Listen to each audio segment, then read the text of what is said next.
Saya cakap susah. Tak semua orang boleh buat.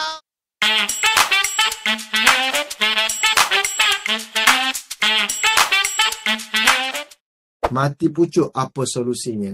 Ini solusinya banyak pilihan. Kita pernah ajar topik ni berkenaan solusi mati pucuk. InsyaAllah kita akan cover, tapi secara ringkas saya jawab untuk Jad yang bertanya.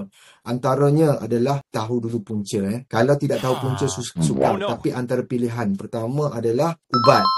Sebelum ubat ni, dia ada satu ubat yang paling mujarab tapi tak ramai orang boleh buat. Sebab apa? Sebelum ubat adalah lifestyle modification. Apa maksud lifestyle modification? Pertama adalah kurangkan minuman gula dan manis. Kedua adalah elakkan daripada makan fast food. Ketiga adalah elakkan daripada pengambilan gandum.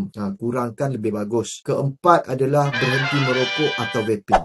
Saya cakap susah. Tak semua orang boleh buat. Kelima adalah dapatkan tidur yang cukup. Itu solusi dia. You kena adjust. Sebelum ni tidur tak berapa cukup, you kena adjust. Kalau merokok, vaping, you kena berhenti. Yang selalu minum air teh tarik, yang gula-gula semua kena kurangkan atau berhenti, lebih bagus. Kalau yang ambil gandum, roti-roti apa semua kena kurangkan. Itu adalah ubat paling mujarab. Tetapi tak ramai boleh buat. Sebab tu kita ada second solution adalah ada ubat untuk kembangkan saluran darah yang sempit tadi. Contohnya seperti Viagra. Itu kena dapatkan nasihat daripada doktor. Yang kedua solusinya adalah pam zakar. Yang ketiga adalah seperti juga sekarang kita juga ada rawatan teknologi yang tinggi seperti shockwave. Dia bina balik saluran darah baru secara natural, tidak sakit, tidak melalui pembedahan. Yang tu boleh dapatkan rawatan di Him Wellness. Kita juga ada Kegel chair, bagaimana macam buat exercise 11,000 kali Kegel exercise, hanya duduk 28 minit tak buat apa-apa. Mesin tu akan tolong kontrakkan muscle untuk kuatkan pelvic floor. Itu adalah salah satu juga rawatan. Dan juga ada juga rawatan dari segi, saya tak nak pergi detail sangat, dia panggil Alprostadil, di mana perlu inject dekat bahagian penis. Itu level yang tinggi dah. Kalau semua tak jadi, baru yang tu. The last one adalah kita perlu buat pembedahan, dipanggil prostatic penile. Dok, ada kaedah ke urut zakar sendiri? Secara naturalnya tidak ada masalah nak urut sendiri.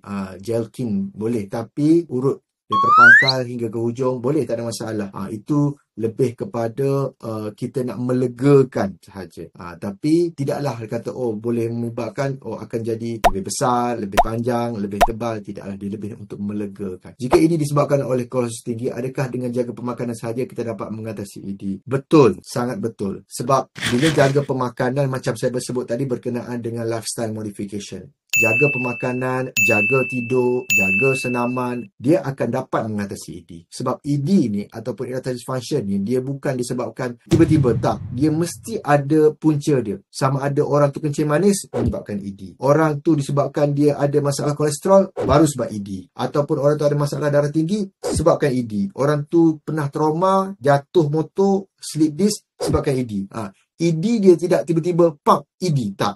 Dia mesti ada punca yang menyebabkan dia. Faham maksud saya? Kalau air mani cair tu masalah ke doktor? Air mani cair, tak cair, itu adalah secara roughly mata kita tengok. Kita kena tengok melalui mikroskop juga untuk tahu sama ada sperma atau tidak ada sperma. Doktor, saya punya air mani percentage bawah daripada 4%. Adakah normal? Kalau tak normal, suplemen apa yang suai? Air mani percent, apa maksud 4% ni? Sebabnya the best adalah kita dapatkan result daripada kita buat ujian kesuburan tu. Kita nak tengok problemnya dekat mana? Dekat masalah morfologi atau bentuk sperma tu, ataupun masalah dari segi kelajuan sperma tersebut, ataupun masalah dari bilangan sperma tersebut. 4% ni dekat mana? Itu kena hantar full report baru boleh kita baca. Macam mana gandum boleh bagi kesan? Maknanya kena kurangkan roti putih tercanai. Ya, betul. Dia sebab macam ni. Kita kena faham. Dia punya konsep adalah kita kena ambil real food. Sebab dia kalau gluten ni, dia kebanyakannya berada daripada gandum, roti putih, roti canai.